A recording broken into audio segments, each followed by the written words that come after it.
أما عن طريق الإنترنت، عن طريق العنوان البريدي الذي يظهر أمامكم، فيمكن لكل المشاهدين من أي مكان أن يشاركوننا هذه الحلقة التي تتميز بالكثير من الخصوصيات عن الكثير من البلاد العربية. دعنا نبدأ معك طارق سامي خوري رئيس نادي الوحدات. أبدأ معك بما حدث البارحة وليس ما حدث منذ أسبوع.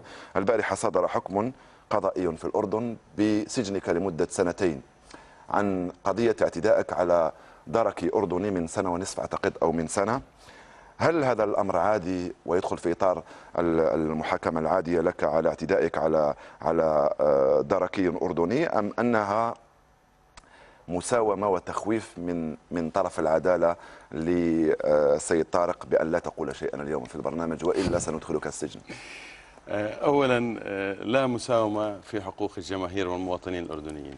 يعني قضية فرد لن تطغو أو تكون حل لقضية جماعة ومؤسسة. مستعد أن تدخل السجن غدا في الأردن؟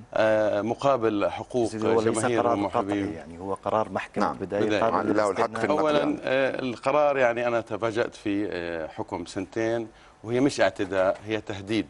يعني الشكوى كانت تهديد رجل من الدرك. بشهر 3 كانت القصة وصار فيها قضية فيها، لكن قرار الحكم طلع غيابي. تهديد ب2 سنين. تهديد ب2 سنين. والذي يعتدي يحكم عليه 50 سنة. والله أنا ما عنديش خبرة بالقانون، ولكن هي قضية تهديد. وأنا يعني صراحة طبعا راح أستأنف هذا القرار لأنه في محكمة استئناف، وأنا عندي يعني إيمان بالقضاء الأردني وأنه راح ينصف صاحب الحق في النهاية. وهاي قضية يعني أنا لا أريدها أن تؤثر على القضية الرئيسية، وهي قضية ليست قضية نب، ولكن كان لابد أن نبدأ بها شخصيا حتى وجماهير حتى بالنسبة إلينا قرار عدالة جماهير الوحدات. أنا لا أريد هذه القضية أن تؤثر على سير القضية الرئيسية اللي احنا أساس اللي بدأنا في عن بعد الاعتداء على جماهير نادي الوحدات. صنفتها وسميتها بأنها مجزرة. سأعود إليك بعد حين. الأستاذ طارق سامي رئيس نادي الوحدات. عبد الهادي راجل المجالي، أنت كاتب وإعلامي، كتبت في الكثير من هذه الأمور ليس فقط بدءا من اليوم. تقلقكم كلمة مجزرة التي يقولها رئيس نادي الوحدات؟ بس سيدي خليني بالبداية أصحح لك مسألة مهمة. أنا لا أمثل النادي الفيصلي. أنا عضو بالنادي الفيصلي، والنادي الفيصلي لم يكن طرف. والنادي الفيصلي أول تصريح للأستاذ طارق خوري قال إنه الجمهور غادر.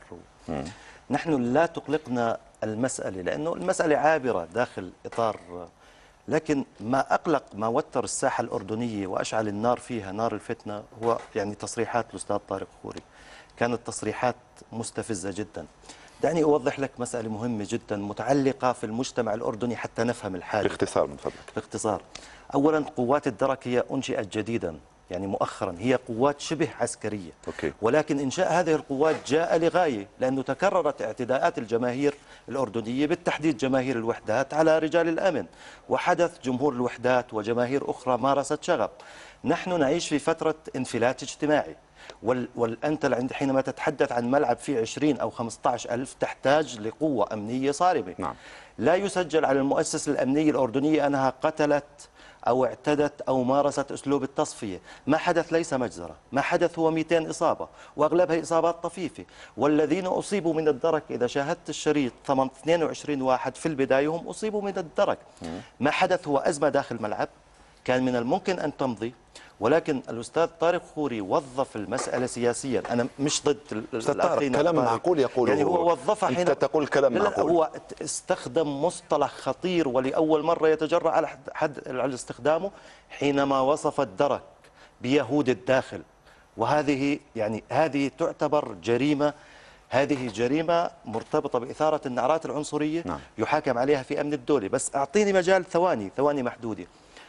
قوات الدرك لها خصوصية. الأجهزة الأمنية والجيش بالأردن عندها له خصوصية بحكم أنه أقدم من الدولة.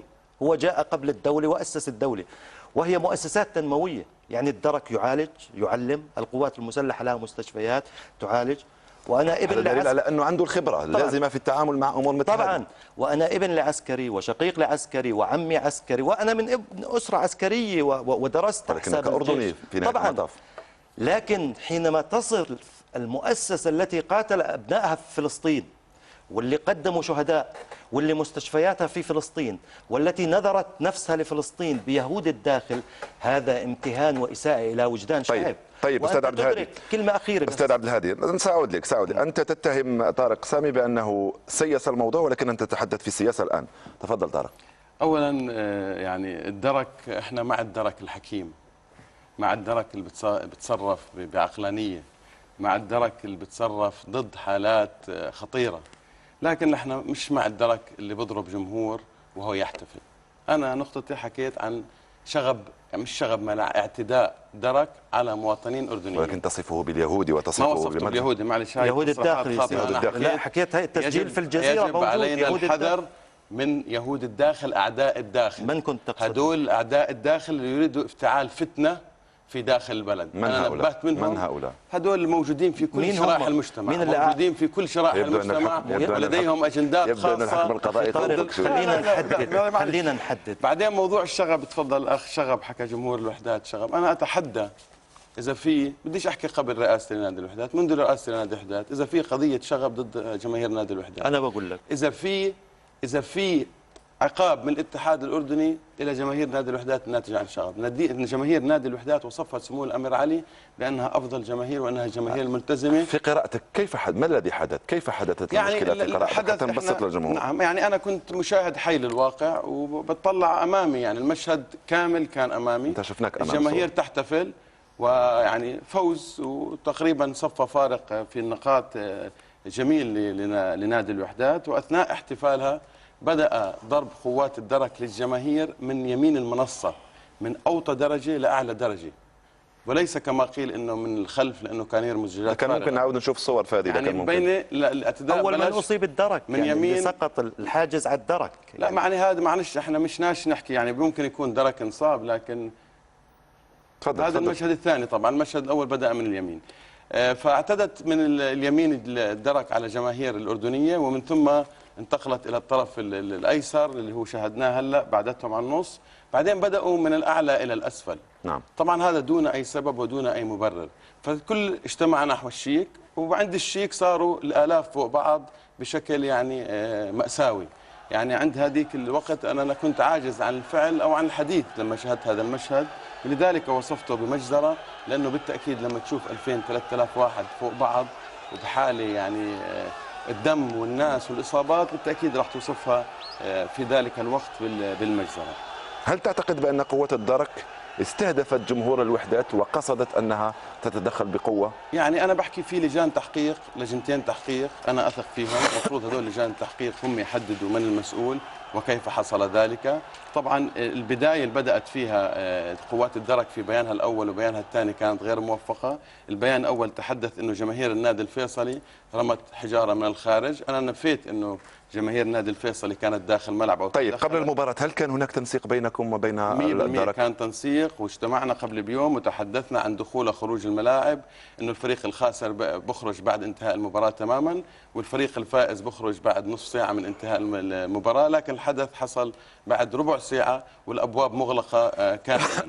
يعني كان اغلاق كلي أستاذ طارق، فقط لو تدخل السجن ستكون بطل. لا أعود إلى الأستاذ عبد الهادي راجي، هل صحيح أن الإعلام سيس الموضوع وأعطاه بعد غير رياضي؟ بس يا صديقي أنا بطمح تعطيني شوية وقت بحجم ما أعطيت للأستاذ طارق، يعني تعقيبا على كلامه. بس دائما إحنا بنأخذ الحدث الجزئي، ما بنأخذ سلسلة متعاقبة من الأحداث بالرياضة. في صور اعتداء؟ لا في صور اعتداء.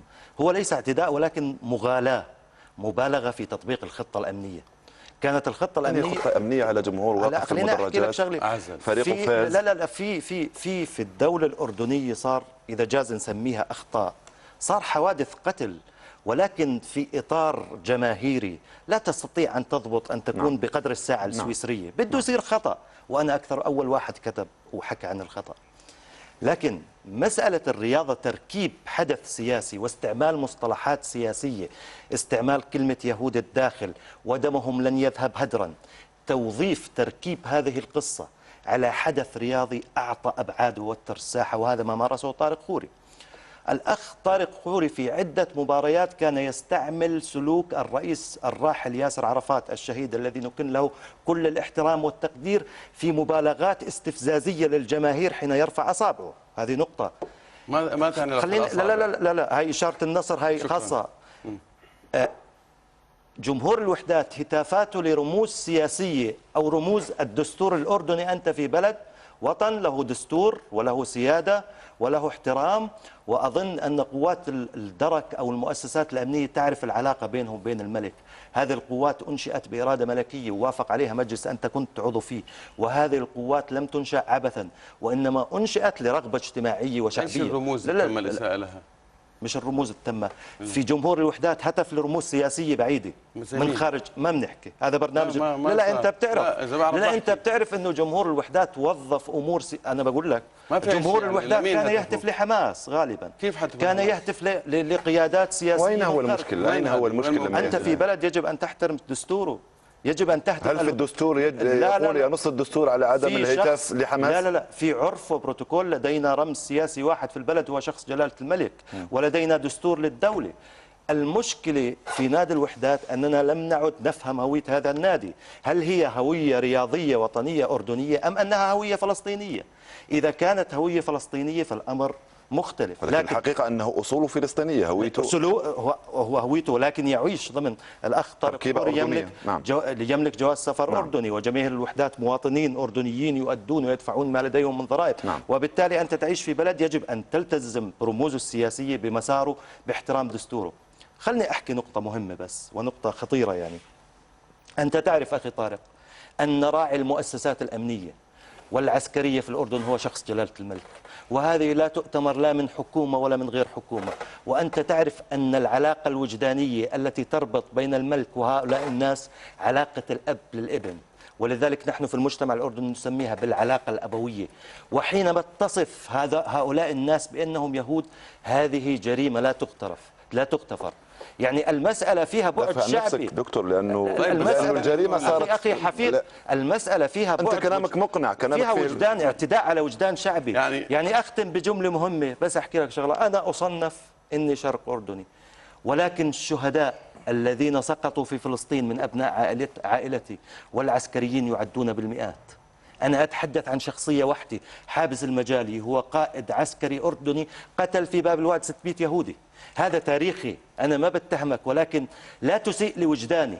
يا من نعيش ضمن تساوي كلنا في نطاق أردني واحترام للدستور، يا إما حدد لي هويتك قل لي أنا فلسطيني. شكرا أستاذ عبد الهادي. أستاذ طارق، الآن صرت متهما، الآن جماهيرك اعتدي عليها من قبل الدرك، والآن صرت متهما بأنك تريد المساس بدستور البلد.